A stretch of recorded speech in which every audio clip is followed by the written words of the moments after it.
ದಲ್ಲಿ ಮನೆ ಬಾಗಿಲು ಮುಚ್ಚಬಹುದು, ಆದರೆ ಮನಸ್ಸಿನ ಬಾಗಿಲು ಮುಚ್ಚುವುದಕ್ಕೆ ಆಗುವುದೇ ಇಲ್ಲ.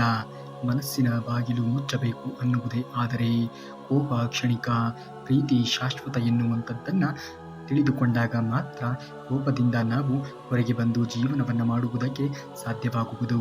ಕೋಪ ಎನ್ನುವುದು ಮನುಷ್ಯನನ್ನು ಅಧೋಗತಿಗೆ ತಳ್ಳುತ್ತದೆ. ಹಾಗಾಗಿ ಜೀವನದಲ್ಲಿ ಕೋಪಗೊಳ್ಳುವುದಕ್ಕೆ ಮನುಷ್ಯನಾದವನು ಹೋಗಲೇಬಾರದು. ಏನೇ ಆದರೂ ಕೂಡ ಎಲ್ಲ ಒಳ್ಳೆಯದಕ್ಕೆ ಎಂದು ಪರಿಭಾವಿಸಬೇಕು. ಗೆಲುವು ಅನ್ನುವುದು ನೆರಳಿನ ರೀತಿಯಲ್ಲಿ. ಅದನ್ನು ಹಿಡಿಯಲು ಪ್ರಯತ್ನಿಸಬೇಡ. ನಿನ್ನ ದಾರಿಯಲ್ಲಿ ನೀನು ಮುಂದೆ ಸಾಗು. ತನ್ನಷ್ಟಕ್ಕೆ ತಾನೇ ಅದು ನಿನ್ನ ಹಿಂದೆ ಬಂದೇ ಬರುತ್ತದೆ.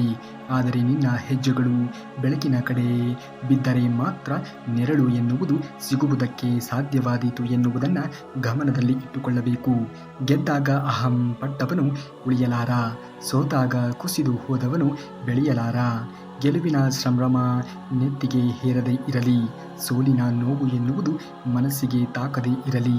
ಅಂದಾಗ ಮಾತ್ರ ಜೀವನದಲ್ಲಿ ಗೆಲುವನ್ನು ಸಾಧಿಸುವುದಕ್ಕೆ ಸಾಧ್ಯವಾದೀತು.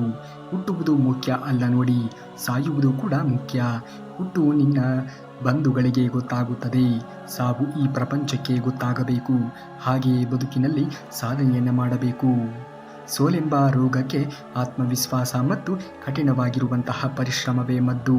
ಇದು ಯಾರಲ್ಲಿ ಇರುತ್ತದೆಯೋ ಅವರಿಗೆ ಯಶಸ್ಸು ಎನ್ನುವುದು ಕಟ್ಟಿಟ್ಟ ಬುತ್ತಿ. ಒಬ್ಬರನ್ನು ಕೂಡ ಸೋಲಿಸುವುದು ಸುಲಭ, ಆದರೆ ಒಬ್ಬರ ಮನಸ್ಸನ್ನು ಗೆಲ್ಲುವುದು ಕೂಡ ತುಂಬಾ ಕಷ್ಟಕರವಾಗಿರುವಂತಹ ಕೆಲಸ. ನಿಮ್ಮ ಭವಿಷ್ಯವನ್ನು ನೀವು ಬದಲಾಯಿಸಲು ಸಾಧ್ಯವಿಲ್ಲ, ಆದರೆ ನಿಮ್ಮ ಅಭ್ಯಾಸವನ್ನು ನೀವು ಬದಲಾಯಿಸಬಹುದು. ಖಂಡಿತವಾಗಿಯೂ ಕೂಡ ನಿಮ್ಮ ಅಭ್ಯಾಸಗಳು ನಿಮ್ಮ ಭವಿಷ್ಯವನ್ನು ಬದಲಾಯಿಸುತ್ತದೆ ಎನ್ನುವುದನ್ನು ಮಾತ್ರ ಮರೆಯುವುದಕ್ಕೆ ಹೋಗಲೇಬೇಡಿ. ನಿಮ್ಮ ಭವಿಷ್ಯವನ್ನು ಉಜ್ವಲಪಡಿಸಿಕೊಳ್ಳುವಂತಹ ಕೆಲಸದಲ್ಲಿ ಮಾತ್ರ ಸದಾಕಾಲ ನಿರತರಾಗಿ ಇರಬೇಕು. ಅಂದಾಗ ಮಾತ್ರ ಬದುಕಿನಲ್ಲಿ ಗೆಲುವನ್ನು ಪಡೆದುಕೊಳ್ಳುವುದಕ್ಕೆ ಸಾಧ್ಯವಾಗುವುದು. ಮನಸ್ಸನ್ನು ಕೊಟ್ಟವರು ಕನಸಿನಲ್ಲಿಯೂ ಕೂಡ ಒಂದಾಗುತ್ತಾರೆ. ಹೃದಯ ಗೆದ್ದವರು ನೋವಿನಲ್ಲಿಯೂ ಕೂಡ ಒಂದಾಗುತ್ತಾರೆ. ಮನಸ್ಸು ಹೃದಯ ಎರಡನ್ನೂ ಕೂಡ ಗೆದ್ದವರು ಎಂದೂ ಕೂಡ ಮರೆಯಲು ಆಗದೇ ಇರುವಂತಹ ವ್ಯಕ್ತಿಗಳು ಆಗಿರುತ್ತಾರೆ. ತಂದೆ, ತಾತ, ಮುತ್ತಾತ ಸಂಪಾದಿಸಿದಂತಹ ಆಸ್ತಿಗಳ ಮೇಲೆ ಮೀಸೆ ತಿರುಗಿಸುವುದು ಅಲ್ಲ. ನೀನು ಕಷ್ಟಪಟ್ಟು ಸಂಪಾದಿಸಿದ ಹಣದಿಂದ ಮಜಾ ಮಾಡು. ಆಗ ನಿನ್ನ ಜೀವನ ಎನ್ನುವುದು ಸಾರ್ಥಕತೆಗೆ ಹೊಂದುವುದು. ಇದ್ದವರು ಇಲ್ಲದವರು ಎಂದು ಗುದ್ದಾಡಬೇಡಿ. ಎದ್ದು ಹೋಗುವವರೇ ಎಲ್ಲರೂ ಒಂದು ದಿನ. ಇದ್ದು ಚಿನ್ನ ತಿನ್ನಲ್ಲ, ಇಲ್ಲದವನು ಮಣ್ಣು ಕೂಡ ತಿನ್ನಲ್ಲ. ಎಲ್ಲರೂ ಸಮಾನವಾಗಿ ಕಾಣಿರಿ. ಇದು ವಿಶಾಲವಾಗಿರುವಂತಹ ಲೋಕ. ಇಬ್ಬರು ತಿನ್ನುವುದು ಅನ್ನವನ್ನೇ, ಕೊನೆಗೆ ಇಬ್ಬರು ಕೂಡ ಸೇರುವುದು ಮಣ್ಣನ್ನೇ ಎನ್ನುವುದನ್ನು ಮರೆಯಬಾರದು. ಪ್ರೀತಿ ಅಂದರೆ ವಯಸ್ಸಲ್ಲ, ಪ್ರೀತಿ ಅಂದರೆ ಸೌಂದರ್ಯವಲ್ಲ, ಪ್ರೀತಿ ಅಂದರೆ ಶ್ರೀಮಂತಿಕೆಯಲ್ಲ, ಪ್ರೀತಿ ಅಂದರೆ ಬಡತನವಲ್ಲ. ಪ್ರೀತಿ ಅಂದರೆ ಗೌರವ, ಕಾಳಜಿ, ಬೆಂಬಲ ಮತ್ತು ಅರ್ಥ ಮಾಡಿಕೊಳ್ಳುವಂತಹ ಮನೋಭಾವ. ಪ್ರೀತಿಯನ್ನು ನೀವು ಗೆದ್ದಾಗ ಮಾತ್ರ ನಿಮ್ಮ ಇಡೀ ಜೀವನ ಎನ್ನುವುದು ಸಾರ್ಥಕತೆಯನ್ನು ಪಡೆದುಕೊಳ್ಳುವುದಕ್ಕೆ ಸಾಧ್ಯವಾಗುವುದು. ಬಟ್ಟೆಯನ್ನು ಅಳತೆ ಮಾಡು, ಆದರೆ ಬಟ್ಟೆಯನ್ನು ನೋಡಿ ಮನುಷ್ಯರನ್ನು ಅಳೆಯಬೇಡಿ. ಮನುಷ್ಯನಿಗೆ ಹಣವಿಲ್ಲದಿದ್ದರೂ ಕೂಡ ಅವನದ್ದೇ ಆದಂತಹ ಸ್ವಾಭಿಮಾನ ಗುಣ ಇದ್ದೇ ಇರುತ್ತದೆ. ಸಂಪತ್ತಿನ ಬೆಲೆಯೇ ಬೇರೆ, ಸಂಸ್ಕಾರದ ಬೆಲೆಯೇ ಬೇರೆ. ಯಾವತ್ತಿಗೂ ಕೂಡ ಸಂಪತ್ತಿನ ಬೆಲೆಯನ್ನು ಅರಿತುಕೊಂಡು ಜೀವನವನ್ನು ಮಾಡುವುದಕ್ಕಿಂತ ಸ್ವಾಭಿಮಾನವನ್ನು ಉಳಿಸಿಕೊಂಡು ಜೀವನವನ್ನು ಮಾಡಿಸುವುದು ಒಳ್ಳೆಯದು. ಜೀವನದಲ್ಲಿ ಎಲ್ಲರನ್ನೂ ಕೂಡ ಬಿಟ್ಟು ಬದುಕಬಹುದು, ಆದರೆ ನಾವು ನಮ್ಮ ಮನಸಾರೆ ಇಷ್ಟಪಟ್ಟವರನ್ನು ಬಿಟ್ಟು ಬದುಕುವುದು ಆಗುವುದೇ ಇಲ್ಲ, ಇರುವುದು ಆಗುವುದಿಲ್ಲ. ಏಕೆಂದರೆ ನಮ್ಮ ಉಸಿರೇ ಅವರು ಆಗಿರುತ್ತಾರೆ. ಎಲ್ಲರ ಮನೆಯಲ್ಲಿಯೂ ಕೂಡ ಹಿರಿಯರ ಬಳಿ ನಿರ್ಧಾರಗಳನ್ನು ಕೇಳುವವರು ಇರುತ್ತಾರೆ, ಆದರೆ ಕೇಳುವವರು ಇರುವವರೆಗೂ ಕೂಡ ಮನೆ ಎಂದಿಗೂ ಕೂಡ ಒಡೆಯುವುದೇ ಇಲ್ಲ.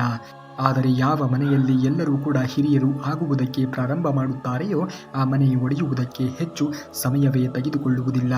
ಯಾವಾಗಲೂ ಕೂಡ ಹಿರಿಯರಿಗೆ ಆದ್ಯತೆಯನ್ನು ಕೊಡುವುದನ್ನು ಕಲಿತುಕೊಳ್ಳಬೇಕು. ಹಿರಿಯರು ಆಡುವಂತಹ ಮಾತು ಆ ಒಂದು ಅನುಭವದ ಮಾತುಗಳು ಆಗಿರುತ್ತವೆ.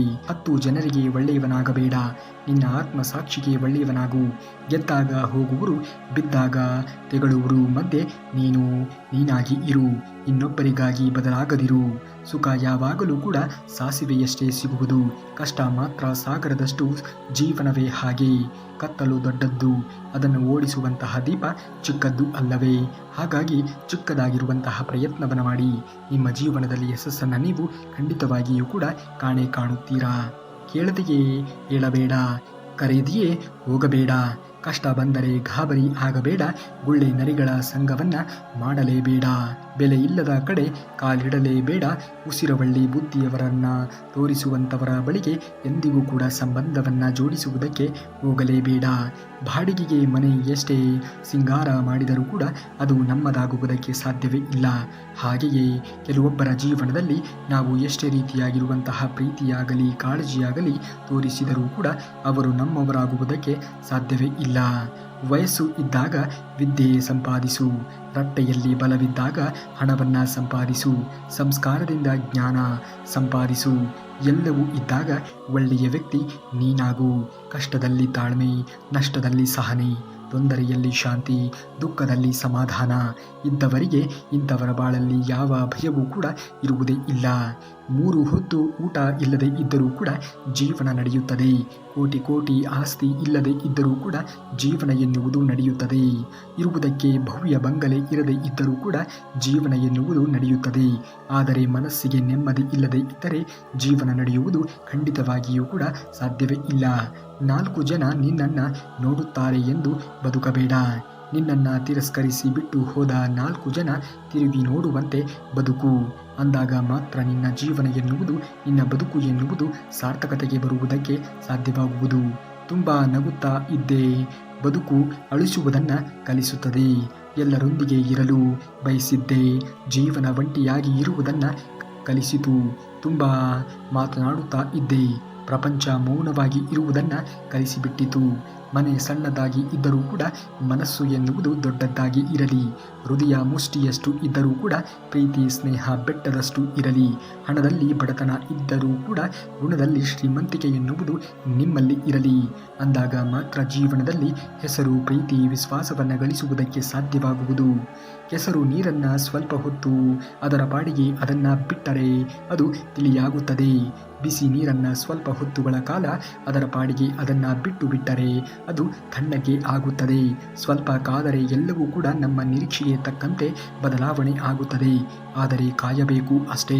ಅವಸರ ಪಟ್ಟರೆ ಎಲ್ಲವೂ ಕೂಡ ಹಾಳಾಗಿ ಬಿಡುತ್ತದೆ ಎನ್ನುವುದನ್ನು ಮರೆಯಲೇಬಾರದು. ಜೀವನದಲ್ಲಿ ಬರುವಂತಹ ಸಮಸ್ಯೆಗಳು, ನೋವುಗಳು, ಕಷ್ಟಗಳಿಗೆ ಅದರದ್ದೇ ಆಗಿರುವಂತಹ ಸಮಯ ಬಂದಾಗ ಪರಿಹಾರ ಎನ್ನುವುದು ಸಿಕ್ಕೇ ಸಿಗುತ್ತದೆ. ಆದರೆ ಆ ಸಮಯ ಬರುವವರೆಗೂ ಕೂಡ ಕಾಯುವಂತಹ ತಾಳ್ಮೆ ಎನ್ನುವುದು ನಮ್ಮಲ್ಲಿ ಅಡಕವಾಗಿರಬೇಕು. ಬದುಕು ಬದಲಾಗಬೇಕು ಅಂದರೆ ಬದುಕುವ ದಾರಿ ಬದಲಾಗಬೇಕು. ಎಲ್ಲ ಇದ್ದಾಗ ನಮ್ಮವರು ಅಂತಾರೆ, ಏನು ಇಲ್ಲದೆ ಇದ್ದಾಗ ಯಾರು ನೀ ಗೊತ್ತೇ ಇಲ್ಲ ಎಂದು ಹೇಳುತ್ತಾರೆ. ಇಂದಿನ ಸಮಾಜವೇ ಹಾಗೆ. ಯಾರನ್ನೂ ಕೂಡ ನಾವು ಅವರು ಅಪ್ರಯೋಜಕರು ಎಂದು ತಿಳಿದುಕೊಳ್ಳಬಾರದು, ನೋಡುವುದಕ್ಕೆ ಹೋಗಲು ಕೂಡ ಬಾರದು. ಇವತ್ತಿನ ಅಪ್ರಯೋಜಕರೇ ನಾಳೆ ಗಾಳಿಪಟವಾಗಿ ಮೇಲೆ ಹಾರಬಹುದು. ಅದನ್ನು ತಲೆ ಎತ್ತಿ ನೋಡಬೇಕಾಗಿರುವಂತಹ ಸಂದರ್ಭ ನಿಮಗೆ ಉದ್ಭವ ಆಗಬಹುದು. ಭೂಮಿ ಎಂಬ 2 ಅಕ್ಷರಗಳಲ್ಲಿ ಹುಟ್ಟಿ ಜೀವ ಎಂಬ 2 ಅಕ್ಷರಗಳನ್ನು ಪಡೆದು ವಿದ್ಯೆ ಎನ್ನುವಂತಹ 2 ಅಕ್ಷರಗಳನ್ನು ಕಲಿತು ಸಾವು ಎನ್ನುವಂತಹ 2 ಅಕ್ಷರಗಳು ಬರುವ ತನಕ ಸ್ನೇಹ ಎನ್ನುವಂತಹ 2 ಅಕ್ಷರ ಮರೆಯಲೇಬೇಡಿ.